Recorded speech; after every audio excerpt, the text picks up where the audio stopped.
Hello everyone. पिछले video में मैंने साधारण अपवाद के बारे में बताया था, जिसमें दो तरह की प्रतिरक्षाओं की बात मैंने की थी। पहली छद्म प्रतिरक्षाएं हैं और दूसरी युक्ति संगत प्रतिरक्षा। छद्म प्रतिरक्षाओं में मन स्थिति का अभाव होता है, मतलब वो आपराधिक कृत्य को करने का कोई आशय नहीं होता है। मेंसरिया पूरी तरह से वहां पर नहीं होती, इसलिए वो छद्म प्रतिरक्षाएं होती हैं। आज हम उसी श्रृंखला में छद्म प्रतिरक्षाओं में सेक्शन 87, 88 और 89 की बात करेंगे, जिसमें सहमति संबंधी नियम दिए गए। अगर किसी कृत्य को करने में सहमति दी गई है और उस कृत्य को करने के दौरान कोई ऐसा अपराध हो जाता है, तो वो अपराध की श्रेणी में न मानकर वो छद्म प्रतिरक्षाओं की श्रेणी में अपवाद के अंतर्गत उसको रखा गया। ये अपवाद के अंतर्गत कब होगा, इसके तत्व क्या होंगे, ये जानना जरूरी। तो धारा 87, 88 और 89 में सहमत संबंधी नियम दिए गए। सेक्शन 87 ये कहता है कोई बात अपराध नहीं है जो मृत्यु या घोर उपहत्य कारित करने के न तो आशय से, न ज्ञान से और न ही संभावना से। मतलब यहाँ पर मृत्यु कारित करने का आशय नहीं होना चाहिए और न ही घोर उपहत्य अर्थात गंभीर चोट कारित करने का कोई आशय नहीं होना चाहिए और न ज्ञान होना चाहिए। दूसरी बात है, ऐसा कार्य सहमति से किया गया। जिसको चोट पहुंची है उसकी सहमति होनी चाहिए। सहमति चाहे वो स्पष्ट हो, बोल कर की गई हो, या विवक्षित हो, मतलब उसमें ये माना जाएगा, इंप्लाइड हो कि उसमें सहमति है। जैसे खेल के मामले होते हैं, कोई व्यक्ति चाहे वो कुश्ती का खेल हो, तलवारबाजी हो या कोई भी खेल हो, उसमें ये माना जाता है कि उसमें होने वाले कोई भी हानि के संबंध में दोनों पक्षों को पता होता है। तो अगर दोनों पक्ष में किसी का भी कोई आशय मारने का नहीं है या गंभीर चोट कारित करने का नहीं है और फिर भी किसी के चोट लग जाती है या ऐसी चोट लगने से किसी की मृत्यु हो जाती है, तो ऐसी स्थिति में वो सेक्शन 87 के अंतर्गत आएगा, बशर्ते ये सम्मति के बाद जो काम हुआ है वो सद्भाव पूर्वक होना चाहिए और सद्भावना ये होनी चाहिए किसी को मारने का आशय नहीं, इस बात की सद्भावना रहनी चाहिए। सेक्शन 88 क्या कहता है, यदि कर्ता यानी करने वाला भले ही साशय ऐसी शारीरिक कार्य करता है, साशय मतलब आशय पूर्वक वो क्षति कर रहा है, लेकिन क्यों कर रहा है ये देखना जरूरी है। तो क्षति कर रहा क्षतिकर्ता के लाभ के लिए, जिससे क्षति हुई है उसकी सहमति से की जानी चाहिए। कार्य को सद्भावना पूर्वक किया जाना चाहिए। और चौथे तत्व है, कार्य करते समय आशय मृत्यु कारित करने का बिल्कुल नहीं होना चाहिए। और इन तत्वों के बाद भी अगर किसी व्यक्ति की मृत्यु हो जाए तब वो बात अपराध नहीं होगा, अगर ये सारे चारों तत्व उपस्थित। जैसे शल्य चिकित्सक जो सर्जन होता है, डॉक्टर होता है, वो कोई भी ऑपरेशन करने के पहले सहमति लेता है। आपने देखा होगा हॉस्पिटल में कोई भी छोटा या बड़ा ऑपरेशन हो तो एक फॉर्म होता है जिसमें उसके संरक्षक से या उनके घर वालों से सहमति ली जाती है या उससे स्वयं से सहमति ली जा सकती है।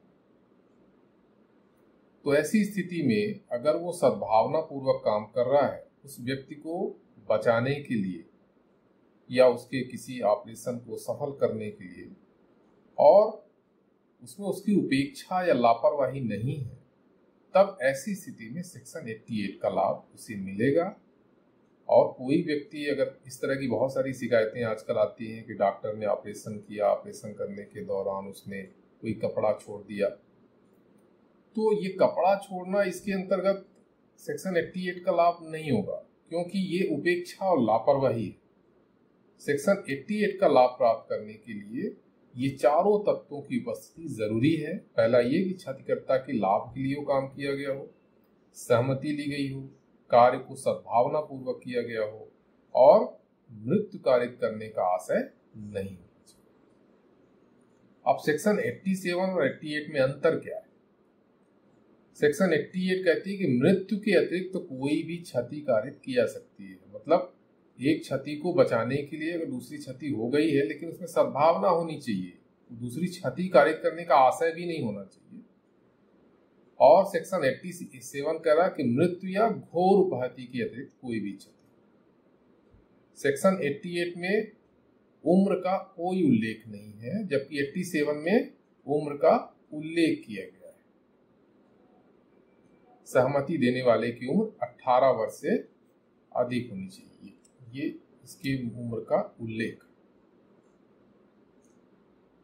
सेक्शन 88 क्षतिकर्ता के लाभ में आर्थिक लाभ समाहित नहीं है। 88 में सहमति वैध तभी होगी जब उसमें आर्थिक लाभ की कोई बात नहीं हो। लाभ का मतलब उसके शरीर में किसी कष्ट के निवारण के संबंध, और इसमें 12 वर्ष से अधिक का व्यक्ति सहमति देने के लिए सक्षम है। इसमें एक सुकरू कविराज का मामला है, जिसमें एक कविराज जो सुकरू थे वो एक्चुअल में झोला छाप डॉक्टर। उन्होंने एक व्यक्ति का सामान्य चाकू से बवासीर का इलाज किया, जिससे अधिक रक्तस्राव के कारण उसकी मृत्यु हो गई। यहाँ पर सुकरू कविराज का आप देखिए कोई इंटेंशन मारने का नहीं था। उन्होंने उस व्यक्ति के रोग के निवारण के लिए वो ऑपरेशन किया था, बिल्कुल सही है, यहाँ तक तो ठीक है। लेकिन चूंकि वो प्रैक्टिशनर नहीं थे, उनके पास MBBS की या कोई मान्यता प्राप्त कोई डिग्री नहीं थी जिससे वो इस तरह के ऑपरेशन को कर सके, इसलिए उनके द्वारा किया गया जो कार्य था वो सद्भावना पूर्वक नहीं होगा। सद्भावना में सम्यक सतर्कता और सावधानी आवश्यक है, जो जिसका इसमें अभाव था, इसलिए उनको लापरवाही का दोषी मानते हुए सजा दी गई। धारा 89 सेक्शन 89 कहता है संरक्षक द्वारा या उसकी सम्मति से शिशु या उन्मत्त व्यक्ति के फायदे के लिए सद्भाव पूर्वक किया गया कार्य। संरक्षक पेरेंट्स हो या कोई भी उनसे बड़े गार्जियन हो, उसके द्वारा या उसकी सम्मति से, किसको? शिशु को या कोई उन्मत्त व्यक्ति, मतलब कोई ऐसा व्यक्ति जो अपने कार्य की प्रकृति को नहीं समझ पा रहा है, उसकी दिमागी हालत ठीक नहीं है, तो ऐसे व्यक्ति के फायदे के लिए सद्भाव पूर्वक अगर कार्य किया जाए तो सेक्शन 89 का लाभ उसे मिलेगा। तो इसके जो तत्व है, पहला है कि 12 वर्ष से कम आयु का शिशु हो, विकृत चित्त के लाभ के लिए ये सब किया जाए। दूसरा, कार्य जो किया जाए वो सद्भावना पूर्वक किया जाना चाहिए।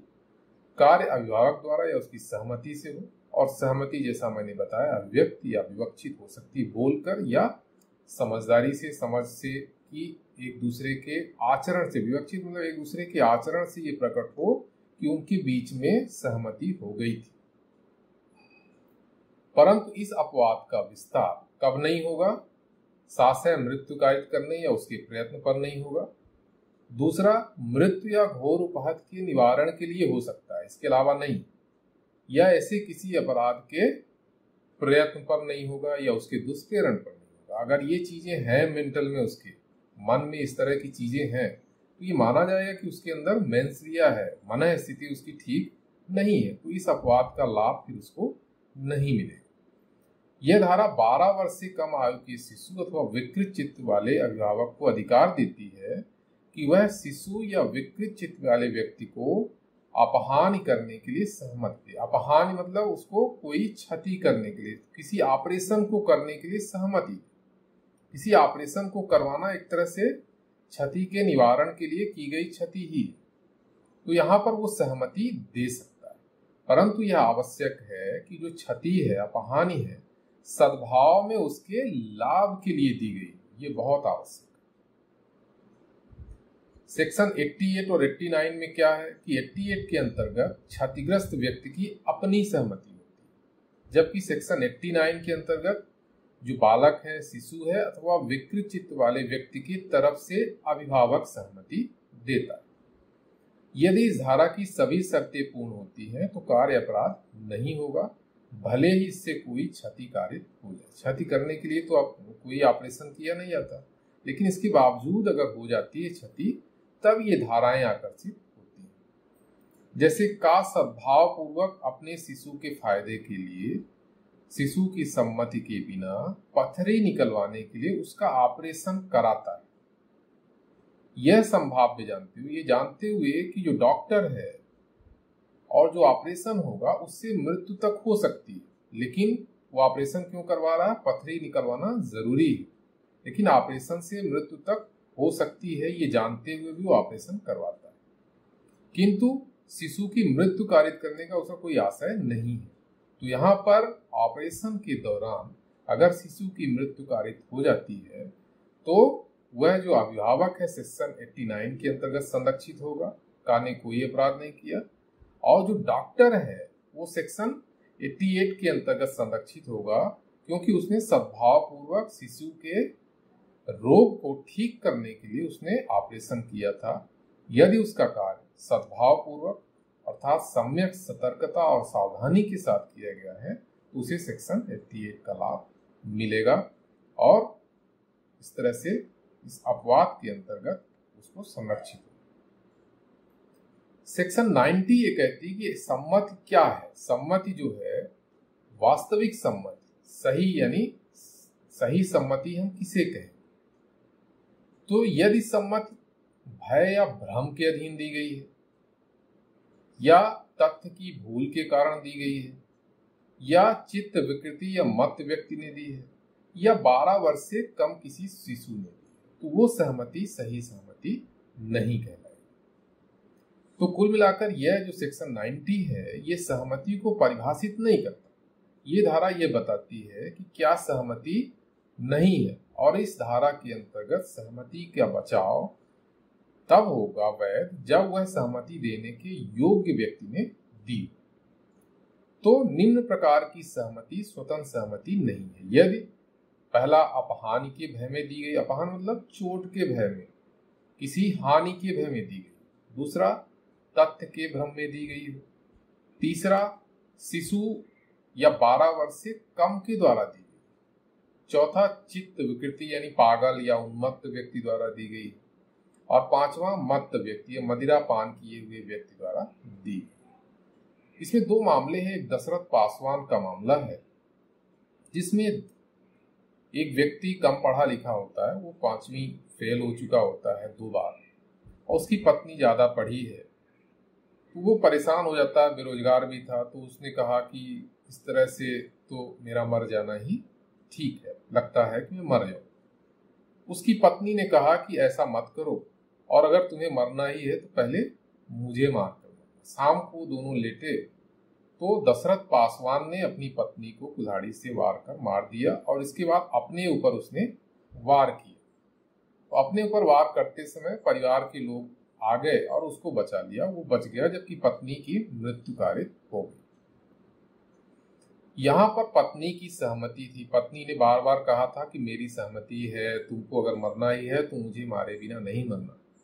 ये बात ठीक है कि सहमति, पत्नी की उम्र भी 18 वर्ष से ऊपर थी, लेकिन यहाँ पर सहमति के कारण उसके ऊपर हत्या का दोषी उसको नहीं मानते हुए कोर्ट ने इस अपवाद का लाभ देते हुए कल्पेबल होमिसाइड के अंतर्गत उसको दंडित किया 304 के अंतर्गत। इसी तरह पुन्नई फेत्तेमा का मामला है जिसमें एक सपेरा सांप का खेल दिखाता है और एक व्यक्ति जो खेल देख रहा होता है उसकी सहमति से उसके गले में वो सांप डाल देता है,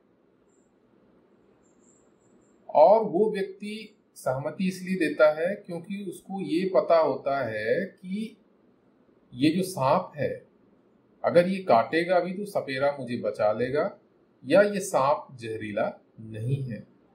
तो उस सांप को जब उसके गले में उसने डाला तो उसने उस व्यक्ति को डस लिया और उस व्यक्ति की मृत्यु हुई। तो यहाँ पर पुन्नई फेत्तेमा के मामले में कोर्ट ने कहा कि यहाँ पर सहमति वैध सहमति नहीं है, क्योंकि उसने तथ्य के भ्रम के अधीन वो सहमति दी गई थी, इसलिए उसको इस धारा का लाभ नहीं मिलेगा। सेक्शन 91 कहता है कि ऐसे कार्यों का अपवर्जन जो कारित अपहान के बिना भी स्वतः अपराध, वो अपने आप में अपराध है, वो क्षम्य नहीं है। जैसे गर्भपात कराना, जब तक कि वह उस स्त्री का जीवन बचाने के प्रयोजन से सद्भाव पूर्वक कारित न किया गया। इसमें केवल यही अपवाद है कि गर्भपात तभी वैध है जब वो इस स्त्री का जीवन संकटपूर्ण हो गया हो और उसको बचाने के लिए गर्भपात कारित करना जरूरी है। तो इस धारा के अंतर्गत इस तरह के कृत्य स्वतः अपराध है, इसलिए ऐसे मामले संरक्षित नहीं होते हैं। इसी तरह लोक अपदूषण के मामले भी हैं, जो एक लोक अपराध है, वहां भी सम्मति का प्रश्न नहीं होता है। सेक्शन 92 सम्मति के बिना, अभी तक हम सम्मति की बात कर रहे थे। अब कुछ ऐसे मामले हो सकते हैं जिसमें हम सम्मति प्राप्त ही न कर पाए और काम करना जरूरी हो, तो सेक्शन 92 उसके लिए उपबंधित है। सेक्शन 92 कह रहा है सम्मति के बिना किसी व्यक्ति के फायदे के लिए सद्भाव पूर्वक किया गया कार्य। कोई बात जो किसी व्यक्ति के फायदे के लिए उसकी सम्मति के बिना सद्भाव पूर्वक की गई है, ऐसी कोई हानि या क्षति उस बात से उस व्यक्ति को हो जाए तो वो अपराध नहीं। यदि परिस्थितियां ऐसी हो, ये इंपॉर्टेंट है, यदि परिस्थितियां ऐसी हो कि उस व्यक्ति के लिए सम्मति देना असंभव हो या उसके संरक्षक द्वारा सम्मति उस समय न ली जा सके।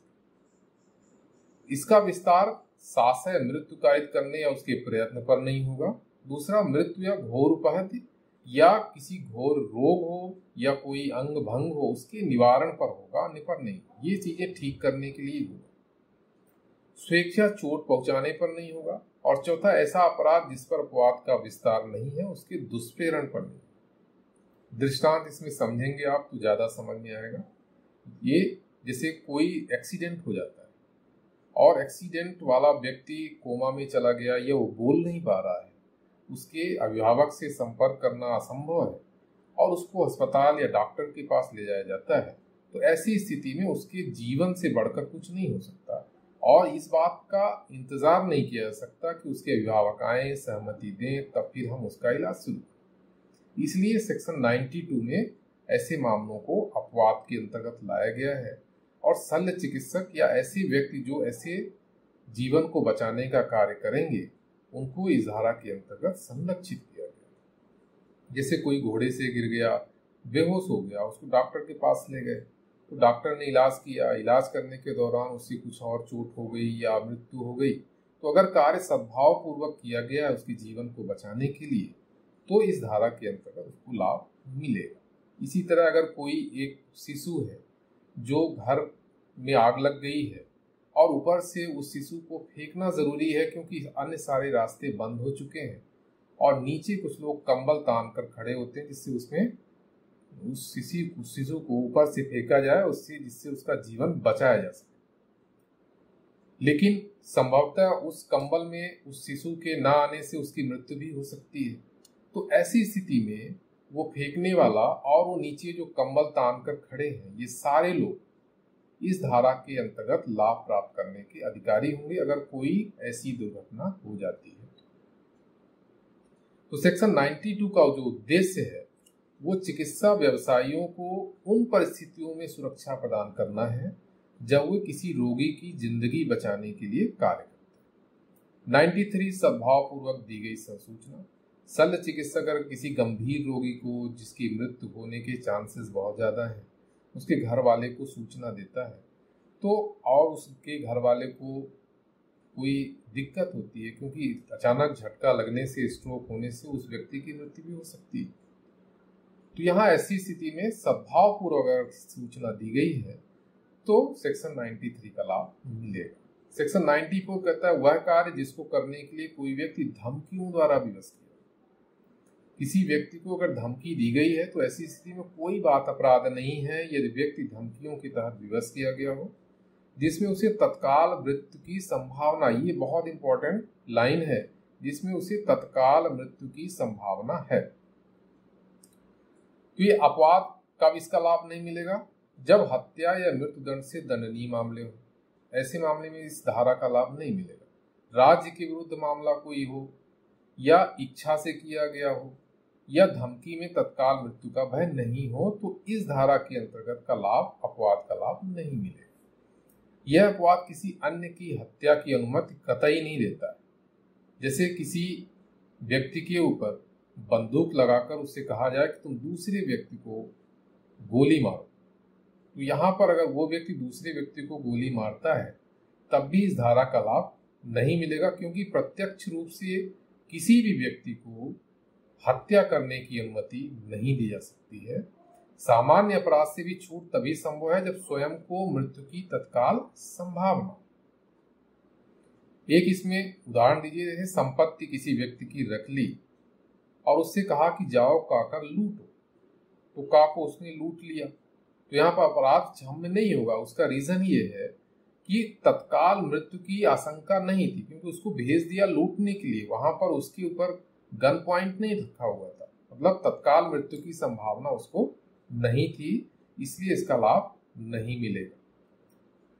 फिर सेक्शन 95 तुच्छ अपहान क्षम्य। सेक्शन 95 कहता है कि छोटे मोटे छोटी बातें जो होती हैं जिसमें सामान्य और मामूली समझ वाला व्यक्ति उसकी शिकायत नहीं करेगा, तो ऐसी बातों की ओर विधि ध्यान नहीं देती है। इसमें लैटिन उक्ति है डिमिनिस नॉन क्यूरेट लेक्स, विधि तुच्छ कार्यों पर ध्यान नहीं देती। जैसे सरकारी बंजर जमीन से कोई वृक्ष लगा हुआ है और कम कीमत की कोई चीज जैसे फूल है या कोई ऐसी चीज है, उसकी फलियां इकट्ठा कोई कर रहा है, तो इसके लिए विधि ध्यान नहीं देती है। जब शिकायत हो सकती है, छोटी बात भी बड़ी बात हो सकती है, कई बार बहुत कीमती चीज हो सकती है, लेकिन वो अगर इस तरह का कृत्य है कि सामान्य प्रज्ञा वाला कोई व्यक्ति उसकी शिकायत नहीं करेगा, तो ऐसी बातों पर विधि ध्यान नहीं देती। बहुत बहुत धन्यवाद। अगले वीडियो में हम आत्मरक्षा के सिद्धांत, जिसे हम प्राइवेट डिफेंस से कहते हैं, 96 to 106 तक की बात करेंगे।